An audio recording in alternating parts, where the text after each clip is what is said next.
आर्थिक साक्षरता क्यों सिखाएं? महत्वपूर्ण ये नहीं है कि आप कितना पैसा कमाते हैं, महत्वपूर्ण तो ये है कि आप कितना पैसा रखते हैं। सन 1990 में माइक ने अपने पिता का साम्राज्य संभाल लिया और वास्तव में वो अपने डैडी से भी अच्छा काम कर रहा है। हम एक दूसरे से साल में 1-2 बार गोल्फ कोर्स पर ही मिलते हैं। वो और उसकी पत्नी इतने अमीर हैं जितनी आप कल्पना भी नहीं कर सकते। अमीर डैडी का साम्राज्य बेहतरीन हाथों में है और माइक अपने बेटे को अपनी गद्दी संभालने के लिए उसी तरह तैयार कर रहा है जिस तरह उसके डैडी ने हमें तैयार किया था। सन 1994 में मैं 47 साल की उम्र में रिटायर हो गया। उस वक्त मेरी पत्नी किम 37 साल की थी। रिटायरमेंट का मतलब काम करना छोड़ना नहीं है। हमारे लिए इसका यह मतलब है कि जब तक अप्रत्याशित बहुत बड़ी अनहोनियां ही न हो जाएं, तब तक हम काम करने या न करने के लिए स्वतंत्र हैं और हमारी दौलत अपने आप आगे बढ़ती है तथा मुद्रास्फीति की दर से ज्यादा तेजी से बढ़ती है। हमारी संपत्तियां इतनी बड़ी हो चुकी हैं कि खुद ही विकास कर सकती हैं। ये किसी पेड़ को लगाने जैसा है। आप बरसों तक इसे पानी देते रहते हैं और फिर एक दिन इसे आपकी जरूरत नहीं रह जाती। इसकी जड़ें जमीन में पर्याप्त गहराई तक जम चुकी होती हैं। फिर पेड़ आपके आनंद के लिए छाया प्रदान करता है। माइक ने साम्राज्य चलाने का निर्णय लिया और मैंने रिटायर होने का। जब भी मैं लोगों के समूहों के सामने बोलता हूं तो वो मुझसे अक्सर पूछते हैं कि मेरे हिसाब से उन्हें क्या करना चाहिए, मैं कैसे शुरू करूं? क्या कोई ऐसी पुस्तक है जिसे पढ़ने की आप सलाह देंगे? मुझे अपने बच्चों को तैयार करने के लिए क्या करना चाहिए? कामयाबी का आपका रहस्य क्या है? मैं लाखों करोड़ों कैसे कमा सकता हूं? जब भी मैं इनमें से कोई भी सवाल सुनता हूं तो मुझे एक कहानी याद आती है। वो कहानी है सबसे अमीर व्यवसायी। सन 1923 में हमारे सबसे महान नेताओं और सबसे अमीर व्यवसायियों का समूह शिकागो के एजवाटर बीच होटल में मिला। उनके बीच चार्ल्स श्रॉप थे, जो सबसे बड़ी स्वतंत्र स्टील कंपनी के मुखिया थे। सैमुअल इंसुल थे, जो संसार की सबसे बड़ी यूटिलिटी कंपनी के प्रेसिडेंट थे। हॉवर्ड हॉब्सन थे, जो सबसे बड़ी गैस कंपनी के मुखिया थे। आइवर क्रूजर थे, जो उस वक्त विश्व की सबसे बड़ी कंपनियों में से एक इंटरनेशनल मैच कंपनी के प्रेसिडेंट थे। लियोन फ्रेजियर थे, जो बैंक ऑफ इंटरनेशनल सेटलमेंट्स के प्रेसिडेंट थे। रिचर्ड विटनी थे, जो न्यूयॉर्क स्टॉक एक्सचेंज के प्रेसिडेंट थे। आर्थर कॉटन और जेस्टे लिवरमोर थे, जो शेयर बाजार के 2 दिग्गज साहसी खिलाड़ी थे। अल्बर्ट फॉल थे, जो राष्ट्रपति हार्डिंग के कैबिनेट मंत्री थे। 25 साल बाद इनमें से 9 दिग्गजों के जीवन का अंत इस तरह हुआ। श्रॉब 5 साल तक उधार के पैसों पर जिंदा रहने के बाद कंगाल मरे। इंसुल विदेश भूमि पर गरीबी की हालत में दिवंगत हुए और क्रूजर तथा कॉटन भी दिवालिया मरे। हॉब्सन पागल हो गए।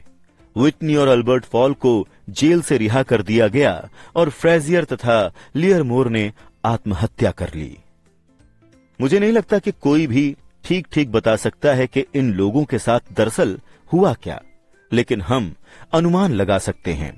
अगर आप सन 1923 पर गौर करें तो आपको दिख जाएगा कि ये 1929 की शेयर बाजार की भारी गिरावट और महामंदी के ठीक पहले का समय था।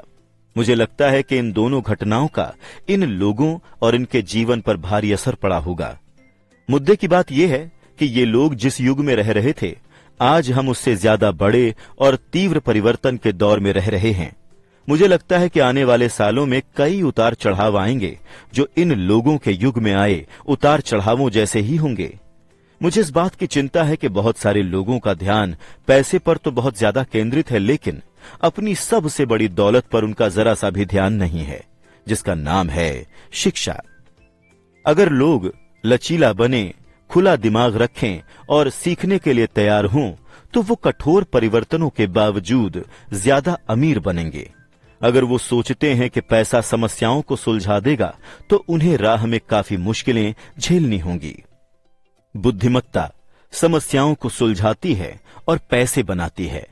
वित्तीय बुद्धि के बिना पैसा जल्दी ही चला जाता है। अधिकतर लोगों को ये एहसास ही नहीं होता कि जीवन में महत्वपूर्ण ये नहीं है कि आप कितना ज्यादा पैसा कमाते हैं। महत्वपूर्ण तो ये है कि आप कितना ज्यादा पैसा अपने पास रख पाते हैं। हम सब ने लॉटरी जीतने वाले गरीब लोगों की कहानियां सुनी हैं, जो अचानक से अमीर बन गए, लेकिन कुछ समय बाद एक बार फिर गरीब हो गए। लॉटरी में उन्होंने लाखों करोड़ों डॉलर जीते, लेकिन वो जल्दी ही वहां लौट आए जहां से उन्होंने शुरुआत की थी। या पेशेवर खिलाड़ियों की कहानियां, जो 24 साल की उम्र में हर साल लाखों करोड़ों डॉलर कमाते हैं, लेकिन 10 साल बाद उन्हें मजबूरन किसी पुल के नीचे सोना पड़ता है। मुझे एक युवा बास्केटबॉल खिलाड़ी की कहानी याद है, जिसके पास 1 साल पहले लाखों डॉलर थे। आज 29 साल की उम्र में वो दावा करता है कि उसके मित्रों, वकील और लेखपालों ने उसका पैसा हथिया लिया और वो न्यूनतम वेतन पर कार धोने वाली दुकान में काम करने के लिए मजबूर है। उसे कार धोने वाली दुकान से इसलिए निकाल दिया गया क्योंकि उसने कार पोंछते समय अपनी चैंपियनशिप रिंग उतारने से इनकार कर दिया था। उसकी कहानी राष्ट्रीय खबरों में आई और वो नौकरी से निकालने के खिलाफ दावा ठोक रहा है तथा भेदभाव का आरोप लगा रहा है। उसका दावा है कि उसके पास बस अंगूठी ही बची है और अगर ये भी उतर गई तो वो अंदर से टूट जाएगा।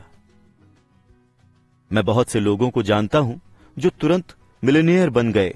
हालांकि मुझे खुशी है कि कुछ लोग ज्यादा अमीर बन गए हैं, लेकिन मैं उन्हें चेतावनी देता हूं कि लंबे समय में ये ज्यादा महत्वपूर्ण नहीं है कि आप कितना ज्यादा पैसा कमाते हैं। महत्वपूर्ण तो ये है कि आप कितना पैसा अपने पास रख पाते हैं और इसे कितनी पीढ़ियों तक रखते हैं। तो जब लोग मुझसे पूछते हैं कि मैं कैसे शुरू करूं या मुझे बताएं कि फटाफट अमीर कैसे बना जा सकता है, तो मेरे जवाब से वो प्रायः बहुत निराश होते हैं। मैं बस उनसे यही कहता हूं कि जो अमीर डैडी ने मुझसे बचपन में कहा था, अगर तुम अमीर बनना चाहते हो तो तुम्हें वित्तीय दृष्टि से साक्षर बनने की जरूरत है। जब भी मैं अमीर डैडी के साथ होता था तो वो ये विचार हर बार मेरे दिमाग में ठूंसते थे। जैसा मैंने कहा था कि मेरे शिक्षित डैडी पुस्तक पढ़ने के महत्व पर जोर देते थे, जबकि मेरे अमीर डैडी वित्तीय साक्षरता में माहिर बनने की जरूरत पर जोर देते थे। अगर आप एम्पायर स्टेट बिल्डिंग बनाने जा रहे हैं तो आपको सबसे पहले तो ये करने की जरूरत है कि एक गहरा गड्ढा खोदें और एक मजबूत नींव डालें। अगर आप किसी उपनगरीय इलाके में घर बनाने जा रहे हैं तो आपको बस 6 इंच का कंक्रीट का स्लैब डालने की जरूरत है। अधिकतर लोग अमीर बनने की हसरत में 6 इंच के स्लैब पर एम्पायर स्टेट बिल्डिंग खड़ी करने की कोशिश कर रहे हैं। हमारा स्कूल तंत्र कृषि युग में बना था और आज भी ये बिना नींव वाले मकानों में यकीन करता है। कच्चा फर्श अब भी फैशन में है, इसीलिए जब बच्चे स्कूल कॉलेज से बाहर निकलते हैं तो उनके पास लगभग कोई वित्तीय नींव नहीं होती है। एक दिन उपनगरीय मकान में जब उन्हें रात को नींद नहीं आती है और वो अमेरिकी सपने को देखते हुए गहरे कर्ज में डूब जाते हैं, तो वो फैसला करते हैं कि पैसे की जो समस्याएं उनके सामने खड़ी हैं, उनका जवाब फटाफट अमीर बनने का कोई तरीका खोजना है।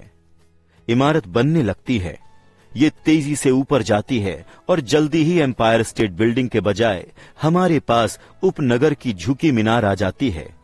उनकी रातों की नींद एक बार फिर से उड़ जाती है। बड़े होने के बाद माइक और मेरे लिए दोनों ही विकल्प संभव थे, क्योंकि बचपन में ही हमारी वित्तीय बुनियाद मजबूत बना दी गई थी।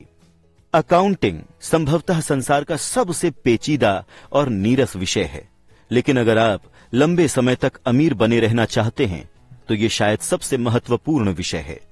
अमीर डैडी के सामने सवाल ये था कि ये नीरस और जटिल विषय बच्चों को कैसे सिखाया जाए। उन्होंने इसका तोड़ निकाला कि इसे रेखा चित्रों के माध्यम से सिखाकर सरल बनाया जाए। मेरे अमीर डैडी ने माइक और मेरे लिए एक मजबूत वित्तीय बुनियाद रखी। चूंकि हम बच्चे थे, इसलिए उन्होंने हमें सिखाने का एक सरल तरीका ईजाद किया। अमीर लोग संपत्तियां इकट्ठी करते हैं, गरीब और मध्यम वर्गीय लोग दायित्व इकट्ठे करते हैं और उन्हें संपत्तियां मानते हैं। बरसों तक वो सिर्फ रेखा चित्र खींचते थे और शब्दों का इस्तेमाल कम करते थे।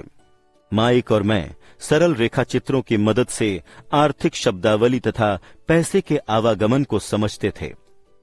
कई साल बाद अमीर डैडी ने उन रेखा चित्रों में अंक जोड़ना शुरू किया।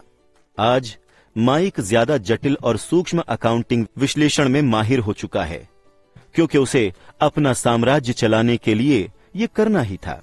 मैं उतना जटिल विश्लेषण नहीं करता, क्योंकि मेरा साम्राज्य काफी छोटा है, लेकिन हम दोनों की ही नींव एक सी है। आगे मैं आपको वही सरल रेखा चित्र बताऊंगा जो माइक के डैडी ने हमारे लिए बनाए थे। हालांकि वो बुनियादी हैं, लेकिन उन रेखा चित्रों ने 2 छोटे लड़कों का मार्गदर्शन किया, जिसकी बदौलत वो एक ठोस और गहरी नींव पर काफी दौलत बनाने में सफल रहे। नियम 1, आपको संपत्ति और दायित्व का फर्क पता होना चाहिए और हमेशा संपत्तियां ही खरीदनी चाहिए। अगर आप अमीर बनना चाहते हैं तो आपको बस इतना ही जानने की जरूरत है। ये पहला नियम है, यही इकलौता नियम है। ये बहुत आसान लगता है, लेकिन अधिकतर लोगों को इसकी गहराई का अंदाजा नहीं होता। ज्यादातर लोग आर्थिक दृष्टि से संघर्ष सिर्फ इसलिए करते हैं क्योंकि वो संपत्ति और दायित्व का फर्क नहीं जानते। अमीर डैडी ने कहा, अमीर